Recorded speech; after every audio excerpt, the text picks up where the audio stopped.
C'est pourquoi la Bible dit dans Jean 1:1, au commencement était la parole, et la parole était avec Dieu, et la parole était Dieu. Elle était au commencement avec Dieu.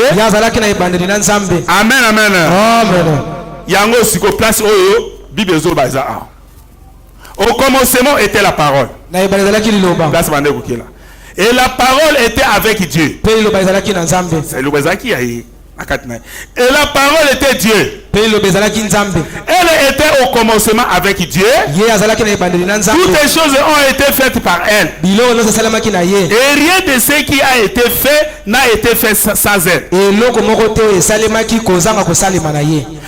était la vie. Et la vie était la lumière des hommes. La lumière, lui, dans les ténèbres. Et les ténèbres ne l'ont point reçu.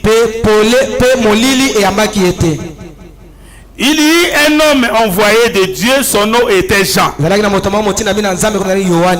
vint pour servir les témoignages. Pour rendre témoignage de la lumière, afin que tout crire par lui. Il n'était pas la lumière, Jean, mais il parut pour rendre témoignage à la lumière. Cette lumière était la véritable lumière qui en venant dans le monde éclairait tout homme. Elle était dans le monde et le monde n'a été fait par elle. Il était dans le monde et le monde a été fait par elle. Et le monde ne l'a point reconnu. Elle est venue chez les siens et les siens ne l'ont point reçu. Mais à tous ceux qui ont reçu, à ceux qui croient en son nom, elle a donné le pouvoir de devenir l'enfant de Dieu, lesquels sont non, lesquels sont nés. Amen, amen. Non du sang, ni de la volonté de la chair, ni de la volonté de l'homme, mais de Dieu. 14.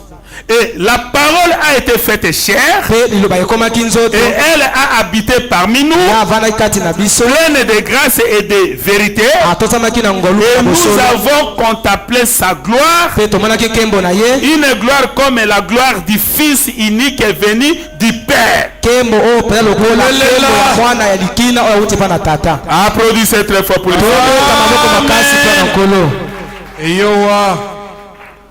C'est la vérité. C'est lui que vous avez vu là-bas, marcher dans les Galilées.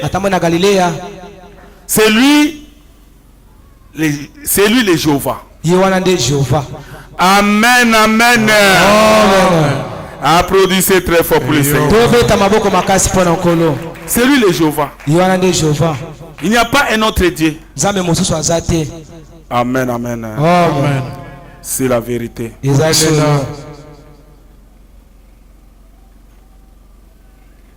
Apocalypse chapitre 4, 3e partie, paragraphe 19. Et rappelez-vous qu'il y a des grandes choses qui se passent. Cela n'était pas connu du monde. Jésus est venu, il a vécu et il est mort. Et il s'est offert en sacrifice. Et il est monté dans sa gloire et des millions de gens n'ont jamais rien su à ce sujet.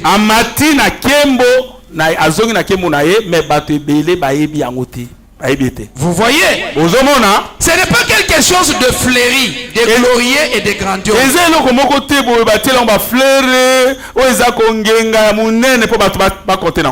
Il est venu chez les siens. Que celui qui a des oreilles entende ce que l'Esprit dit aux églises.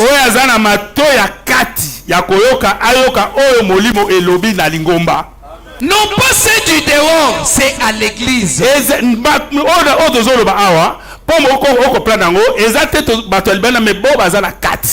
C'est l'église qui est secouée. Amen, amen. Amen. C'est l'église qui est secouée. Amen. Applaudissez très fort pour le Seigneur. Oh Dieu Tout-Puissant. Est-ce que vous comprenez? Amen. C'est la vérité. Merci Seigneur Jésus.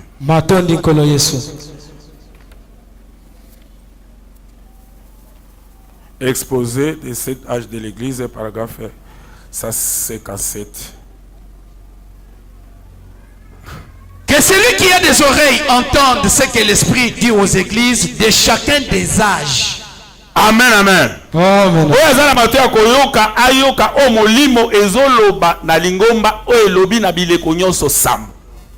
Dans chaque âge, c'était le même cri.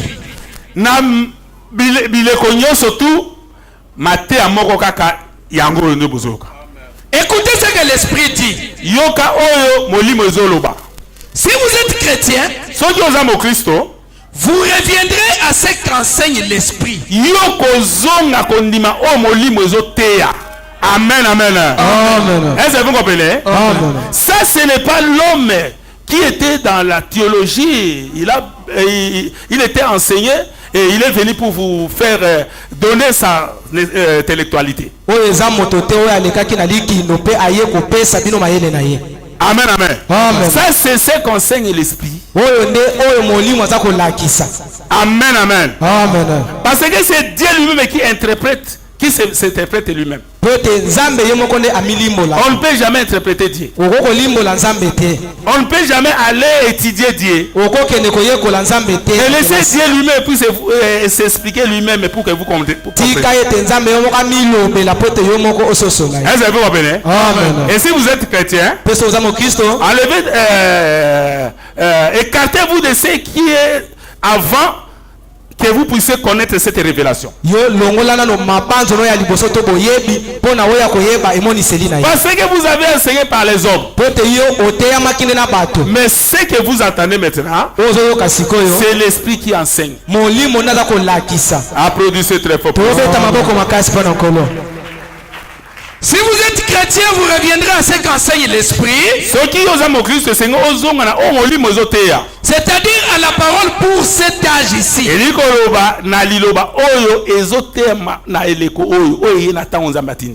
Chaque messager de chaque âge prêchera cette parole.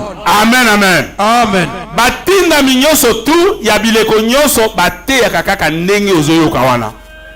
Chaque nouveau réveil authentique aura lieu parce que des hommes sont revenus à la parole pour leur âge. Amen, amen. Amen. Réveil surtout oya solo yango esalemaka po bato bazongi na liloba oya tango na bango nde réveil za okri. Est-ce que vous comprenez? Amen. Le cri de chaque âge, c'est la réprimande. Donc koganga ya batango nyoso bileko nyoso tu yango za kaka kolobela kaka bana na nzambe makambo. Vous avez quitté la parole de Dieu. Répentez-vous, revenez à la parole. Du premier livre de la Bible, c'est-à-dire la Genèse, jusqu'au dernier Apocalypse. Livre à Liboso, c'est-à-dire Genèse, la Genèse est une Apocalypse. Le mécontentement de Dieu n'a qu'une seule cause. C'est-à-dire, qu'on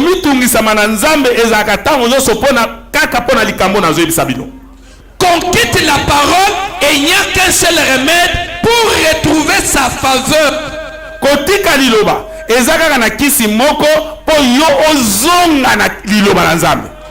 revienne à la parole. Amen. Applaudissez très fort pour le Seigneur. Amen, amen. Enseignement oyo est enseignement ya bileko nyoso tu bato nyoso bazwa moli musatu oyo nyoso tu baza na 6e dimension. Enseignement oyo eteyamaki na bango yango zoyoka. Amen. Yango eza enseignement oyo exact différent na bibongisi na bato. Amen. Les enseignements sont différents na protestants, ils sont différents na kimangiste, ils sont différents na banzame malam, ils sont différents na ba musulmans, ils sont différents na ba église nyonso. Amen. Ils sont rien que les enseignements l'église du Dieu vivant. Et c'est ça là la vérité. Libana comme on a vu tous les autres à ma contre na ils faux. Amen.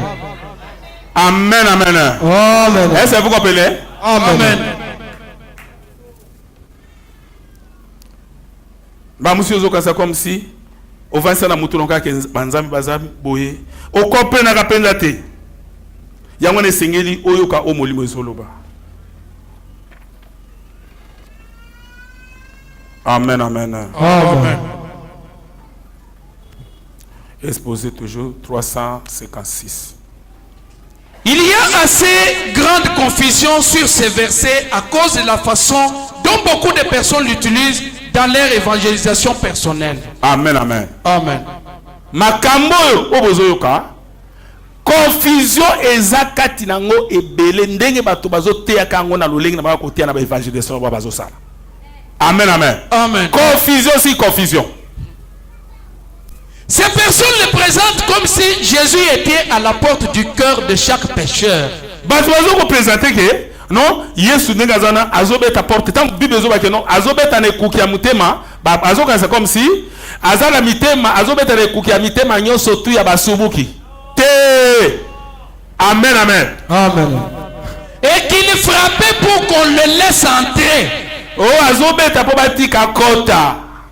Et il dit ensuite que si le pécheur ouvre la porte, bazolo batewana o bakoti na confusion bazoba ki non awo busiso fungo metema na yo mbala moko akoti et le Seigneur entrera. O Seigneur akokota. Mais ces versets ne s'adressent pas individuellement aux pécheurs. Yango ezolo bela penda te kaka basumuki.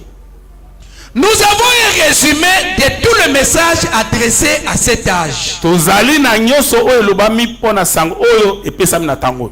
Comme il y en a un pour chaque message de chaque âge. Ndenge moko ezali pona batango moko moko sango moko moko na batango moko moko. Au verset 22 il est dit. Na verset 22 ezoloba. Que celui qui a des oreilles entende ce que l'Esprit dit aux églises. De oyo ezana matoyi ayoka o molimo ezoloba na lingomba. Donc c'est le message à l'église du dernier âge. Ezali sango oyo ya église ya mikolo ya suka. C'est la condition de l'église de la Odyssée à l'approche de sa fin. Ezali église eza condition oyo église na tango ya Laodicée eza nango oyo combien na tango na suka ndenza mazoloba bongo. Ce n'est pas un message personnel adressé à un individu. Ezali message personnel te kezo ka adressé à individu moko ka mutu moko te. Ezali message oyo zoloba pona tango moko. Pe tango ngo eza tango obiso na bino tozali oyo tango ezo pena na pembe na suka. Amen, amen. Amen. Ndenza mazoloba mais contatement na nzambe ezaki non bato bakoma koyeba vérité puis c'est confusion koti bato bazote à n'importe quoi bazo monisa bato nzambe te c'est-à-dire za bato bake kotanga na balikindo pe bazwi ba licence ya théologie bazote bato contrairement na révélation oyo esprit ezote na kati ya Bible. Amen. Amen, amen. Amen. Est-ce que vous comprenez? Amen. Yango na mekotatement na nzambe ezaki non eza message oyo epesami pona mikona suka biso to age à l'Odyssée pembe na fin du monde nde nzambe azoloba ke azozongisa biso na position na biso na vérité oyo tete ondima yango azoloba ke fungola matoyi oyo ka oyo molimo ezoloba mpona tango oyo. Amen, amen. Amen. C'est l'esprit qui nous dit où se trouve Jésus-Christ. Ah, esprit motezo ya biso esikani Yesu Kristo azali. Amen, amen. Bisika yo surtout aux paroles de Dieu eza na confusion bebisami azakuna te. Mais aza place aux paroles na ezali na mobimba nango na vérité mobimba. C'est là où vous allez trouver Jésus. Dans vos paroles bebisami nzambe azako quitter. Batikali bango moko na o bango bazote ya selon charnalité na bango. Mais Nzambe azaka derrière sa parole. Il y a un rêve pour ça la créer et c'est suscité. Eza batango batu bazongi na parole ya âge na bango ne rêve ko banda pe Nzambe azawana azobela bato azobikisa bato azakomi monisa na ba forme ya si naturel azakomi se photographier ba prophétie azolo bandeka utiko loba que si mana église mosala ngo kotama na ba aller ozoko asperger ba nanga ba mai pe ba bazamba la bakobika. Amen amen. Amen. Est-ce que vous comprenez? Amen. Et le babi n'a parlé en langue, puis ils ont interprété la lingala. Applaudissez très fort pour le Seigneur. Il y a des autres actions qui sont bazali. Oh non, c'est ça contre la matière, oh ils ont fausseté. Amen. Christ a quitté l'église. Au moment où Christ a quitté déjà Mamangomba wana. N'est-ce pas une conséquence logique? Et ces conséquences c'était autre, tout le monde a pensé. Si on a remplacé la parole par des credos, on a remplacé le Saint-Esprit par des papes. Le Saint-Esprit, ne s'est conduit l'église, va remplacer cet esprit na pape. Par des évêques et des présidents et des conseillers. Président, conseiller, etc. Va remplacer Makambo ya Nzambe asala kayemoko, va remplacer ngona bato. Et qu'on a remplacé les sauveurs par un programme d'œuvre. Peut va remplacer sauveur na biso na programme moko oya bango. L'appartenance à une église ou le fait d'être conforme à un système d'église. Oh, il fallait on dit okotana lingomba na biso na bien conseil communiste des églises o s'appartenir kuna bongo wanande okobika. Ça dit ba juste sauveur ba tieye na okotana conseil moko boy et communiste des églises. Ok, c'est faux. Que peut-on faire de plus contre lui? Voilà ce qu'est l'apostasie. Voilà comment on l'a abandonné. Voilà la porte ouverte à l'antichrist.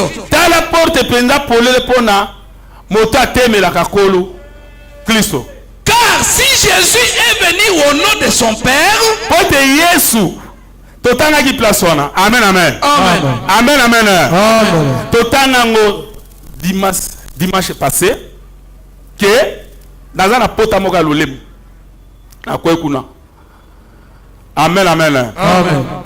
Dimanche passé, totanga que non, alobi que soki na yaki na kombo na mutu, ndebo linga ki bon dimangai. Mais quand on a combo ya tata na ngai, bozo ndimangate. Amen, amen. Amen. Si Jésus est venu au nom de son Père et qu'on ne l'a pas reçu, mais rejeté, alors viendra quelqu'un d'autre. Bon, il viendra son propre nom. Un menteur et un imposteur.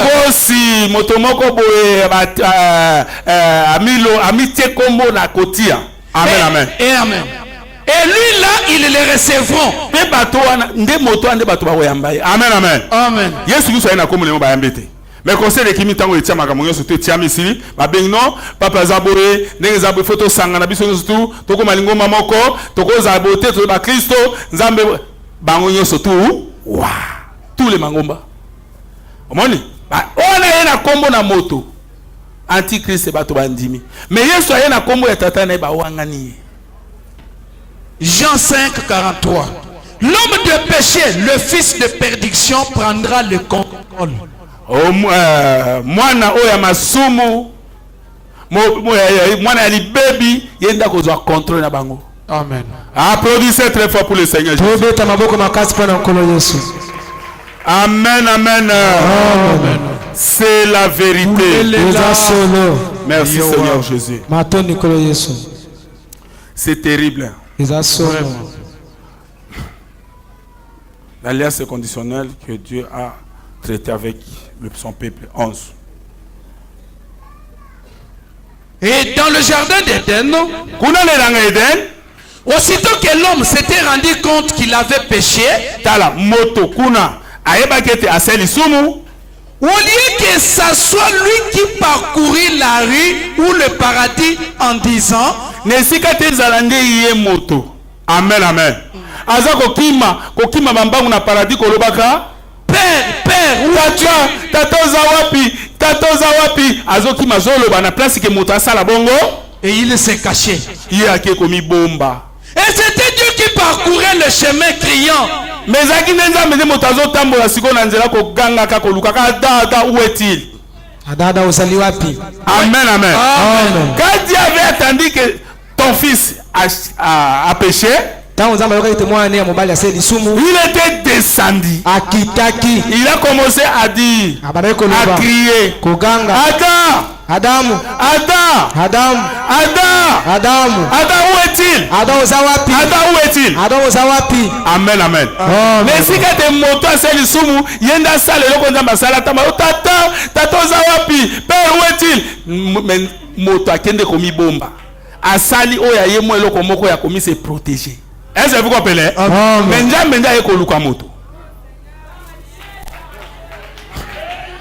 Amen. Voyez-vous la nature de l'homme? Au lieu de venir confesser clairement et être sincère à ce sujet et dire, oh Dieu, j'ai péché et pardonne-moi, il va fuir se cacher derrière quelque chose. Amen, amen. Amen, amen. Baya koluka nzambe baloba vérité que to sali mabe to te mabe to sali boto batisi mabe to conduit bato mabe bazoya te bake ko sala moi couverture na bango biso église la voix de Dieu ngongo na nzambe ici la sainteté awa kibosante église apostolique église ya bantoma église kimbangiste église ya bakimbangiste c'est nous les saints de ce jour biso ne ba centre ya mikolo. Vous voyez? Ake komi se cacher les lokomoko. Est-ce que vous comprenez? Ok, bateau les seigneurs ba yande ba luka nzambe. Mais ake komi bombe. Et loko ne ko sauver bangote. Vraiment. Est-ce que vous comprenez? Et ko sauver bangote. Quittez. Lisez. Et la seule chose, il va fuir se cacher derrière quelque chose. Et la seule chose qu'Adam avait faite, qui est un très grand penchant chez l'homme, quoi? Un grand penchant chez l'homme,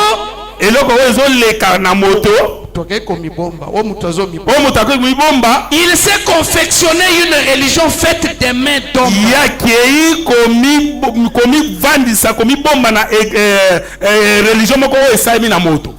Eh bien, madame, nous savons que le mot religion veut dire une couverture.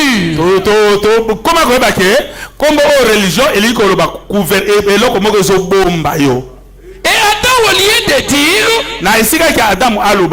oh Dieu, couvre-moi, il s'est confectionné des tabliers de feuilles de figuier.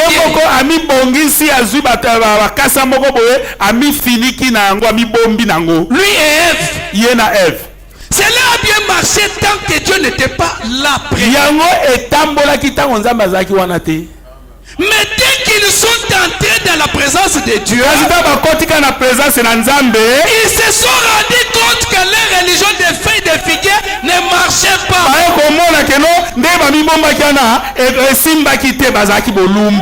Et frère, il y en a beaucoup aujourd'hui. Je crains que vous ne découvriez la même chose quand Dieu reviendra.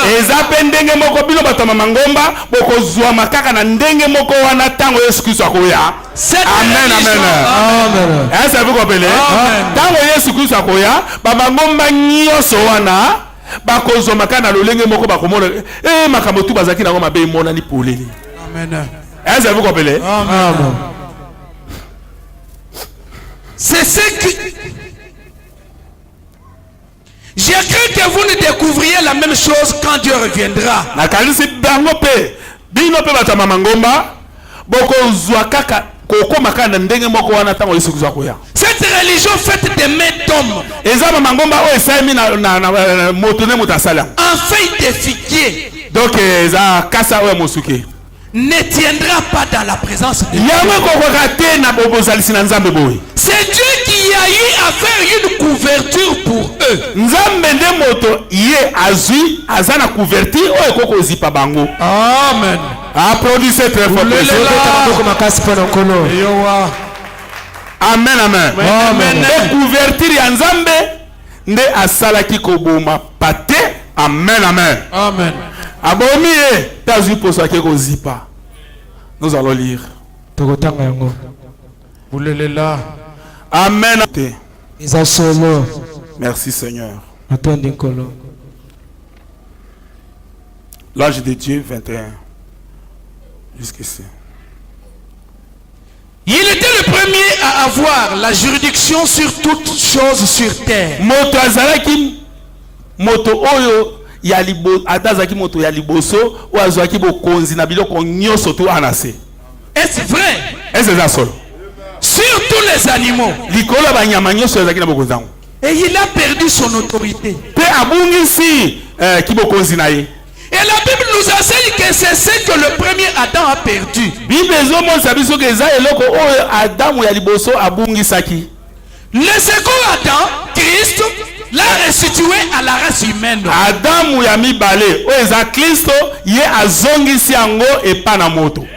Alors mes amis, si cela est vrai, prédicateur, qu'est-ce qui ne va pas avec l'église aujourd'hui?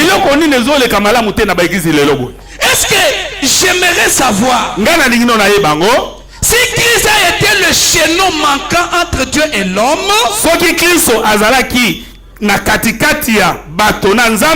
et qu'il est venu reconnecter Dieu et l'homme, qu'est-ce qui ne va pas aujourd'hui? C'est l'incrédulité qui est à la base. Et si vous entreprenez une œuvre et que vous voyez une petite chose, aussitôt vous dites, eh bien laissez tomber cela. Ça ne venait pas de Dieu. Tout concourt au bien de ceux qui aiment Dieu. Tout concourt au bien de ceux. Si vous construisez une maison et que vous disiez amen, amen.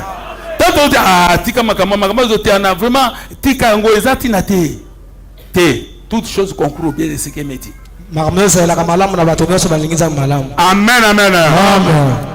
Si vous construisez une maison et que vous disiez eh bien telle personne ne convient simplement pas ici. Car regardez là où se trouve tel bloc. Et t'as la place au bloc où on a Ezwami. Cette grande ouverture ici. Oh, cela semble si c'est aller de l'avant. Bon, ce qui est kokani, continuez à construire la maison. Dieu a un autre bloc qui conviendra à cet endroit-là.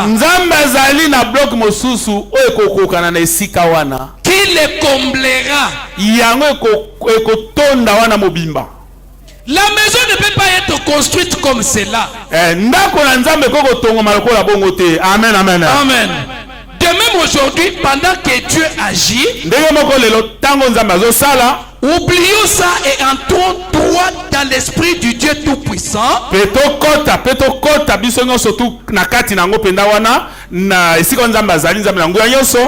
là, contemplons la maison de Dieu restaurée une fois de plus. Amen. Amen, amen. C'est-à-dire pour être construit, les dénominations ne peuvent jamais vous construire. Amen, amen. Mais quand vous retournez,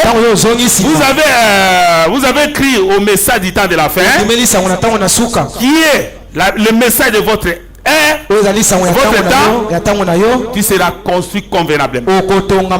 Et Dieu va venir pour se tabernacler à toi. Est-ce que vous comprenez? Tu auras le baptême du Saint-Esprit. Et tu deviendras le candidat du ciel. Amen, amen. Avec ces enseignements-là, des dénominations, ça ne peut jamais vous faire être construit pour que Dieu puisse s'habiter en toi. Vous voyez?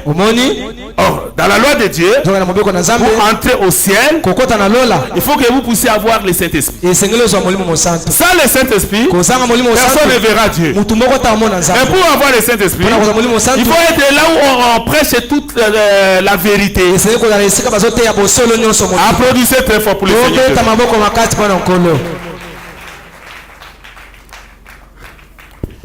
C'est la vérité. Merci Seigneur Jésus. Tu es merveilleux.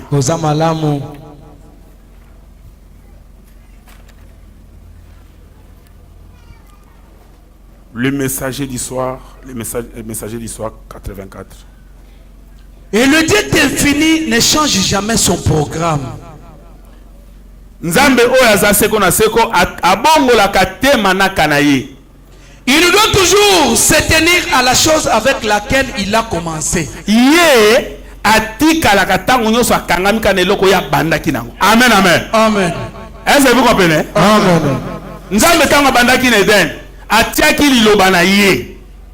Apesaki moto bokonzi anyoso tu azaki liboso na yemoka pona mabe na malamu. Amen, amen. Amen. Tango moto ponaki mabe yango to mole okufa ba cimetière makamutu ebele.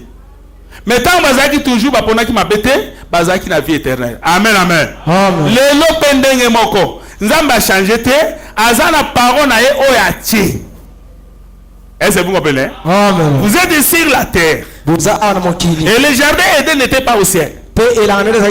C'était sur la terre. Et vous êtes aussi sur la terre. Et devant toi, il y a le mal, le bien et le mal. Il y a la fausseté et la vérité. Vous êtes libre de faire votre choix. Comme Adam et Ève étaient aussi libres de faire leur choix. Est-ce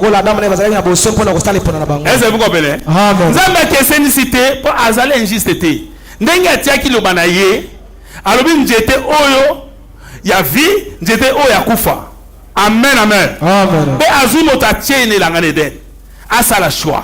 Ndenge moko pe, lelo Nzambe a changé te, ndenge azaki kuna, aza le même Dieu. Oyo azui tala mangomba oyo njete ya kufa, liloba na ngai oyo eye na ndela mosakoli yango njete ya bomo. Amen. Bino siko bozawana na mokina tango na bino. Bino moko la choix. Amen, amen. Amen. Soko poni kufa, oko kufa solo okabwana Nzambe ke na faire. Soko poni vérité, oko bika kozwa vie éternelle. Amen, amen. Dieu n'a pas changé son programme. Nzambe abongola manaka na yete. Applaudissez très fort pour le C'est pourquoi nous pouvons avoir confiance en ce qu'il dit. Natina yango esengi tozapenda na kondimisama na oyo Bible zoloba. Il ne peut pas changer. Nzambe changeaka te. S'il a sauvé un homme sur base de sa foi en Dieu, l'autre homme qui viendra sera certainement sauvé de la même manière.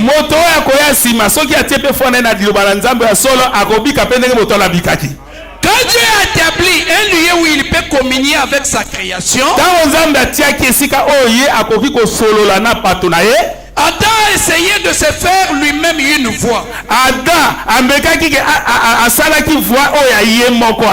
Et il a pris des feuilles de figuier pour lui et sa femme pour en faire des tabliers. Dieu a rejeté cela. Et Dieu a décidé du programme, ou plutôt de la base sur laquelle il rencontrerait l'homme et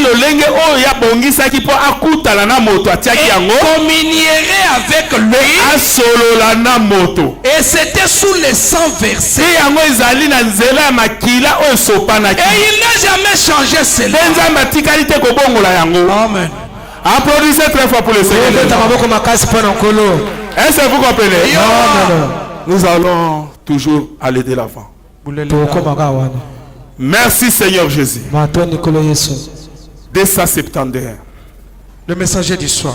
Jésus rejeté après avoir confirmé comme il était le Fils de Dieu. Amen, amen. Yesu abwakami simanaye kolobake azamwana na nzambe. Il a dit, alobi, si je ne fais pas les œuvres de mon Père, ne me croyez pas. Il était la lumière du jour.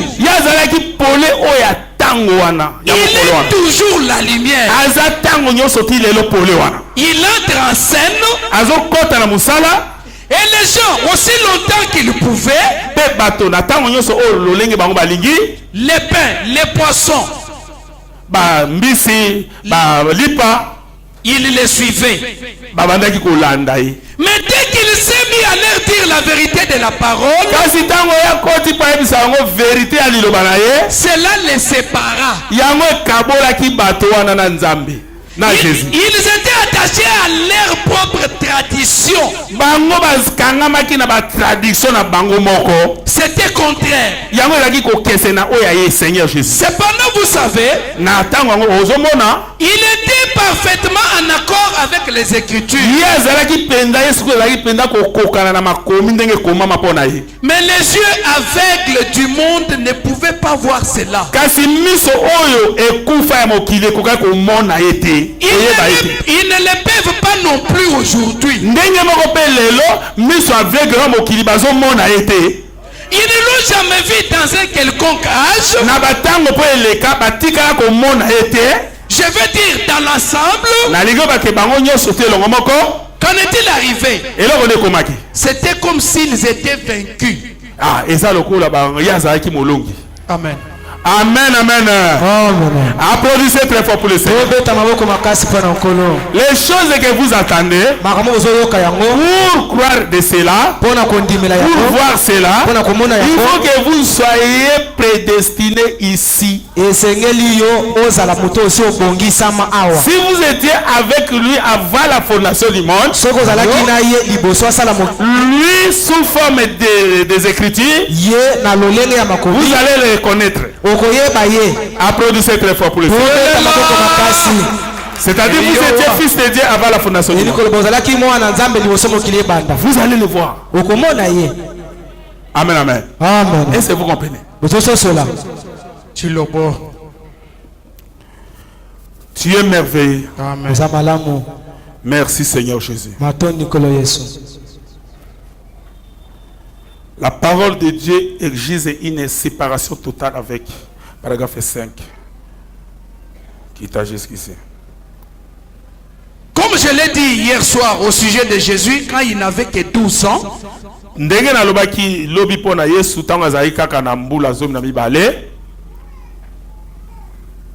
et sa mère a commis une erreur. Elle que les gens prétendent être la mère de Dieu,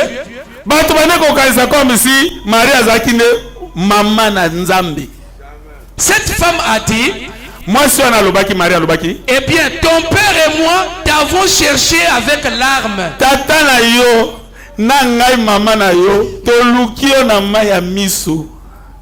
Lui étant la parole, il a aussitôt dit, Yesu azali loba. Pour c'était la parole faite chère. Ne sais-tu pas que je dois m'occuper des affaires de mon père?